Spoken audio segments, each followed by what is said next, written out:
भरधाव इनोव्हा कारची छोट्या हत्तीला धडक, विद्यार्थिनीचा मृत्यू, एक गंभीर जखमी. कोल्हापूर सांगली महामार्गावरील माले फाटा येथे आज सोमवार दिनांक 8 डिसेंबर रोजी सकाळी 9:30च्या सुमारास झालेल्या भीषण अपघातात दिव्या कानिफनाथ भोसले वय 22 राहणार राजारामपुरी मूळ नाणं सोलापूर या विद्यार्थिनीचा उपचारादरम्यान मृत्यू झाला, तर तिची मैत्रीण देविका भूते गंभीर जखमी असून तिच्यावर कोल्हापूरमधील खासगी रुग्णालयात उपचार सुरू आहेत. हातकणंगले तालुक्यातील अत्तिग्रे येथे असलेल्या संजय घोडावत विद्यापीठात दिव्या आणि देविका या दोघी MCA प्रथम वर्षात शिक्षण घेत होत्या. आज विद्यापीठात परीक्षा असल्याने त्या दोन विद्यार्थी मित्रांसह MH10 DW 0700 या भाड्याच्या इनोव्हा कारने सकाळी 8:30च्या सुमारास कोल्हापूरहून विद्यापीठकडे जात होत्या. परीक्षा संपल्यानंतर देविका भूते हिच्या वाढदिवसानिमित्त बाहेर जाण्याचा त्यांचा बेत होता.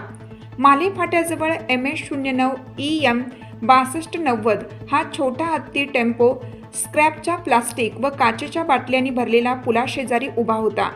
त्याचा चालक विशाल गोसावी हा जवळच्या ओढ्यात बाटल्या गोळा करण्यासाठी उतरला असताना भरधाव वेगाने धावणाऱ्या इनोव्हा कारने टेम्पोला मागून जोराची धडक दिली.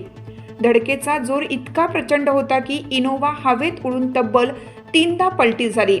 कारमधील दोन्ही विद्यार्थिनी गंभीर जखमी झाले असून रस्त्यावर काचांचा खच पडल्याने वाहतूक कोंडी झाली.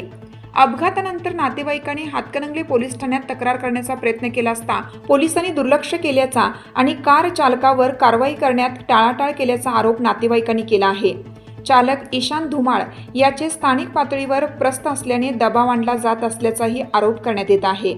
या निषेधार्थ नातेवाईकांनी काही काळ मृतदेह ताब्यात घेण्यास नकार दिल्याने काही काळ वातावरण तणावपूर्ण बनलं होतं.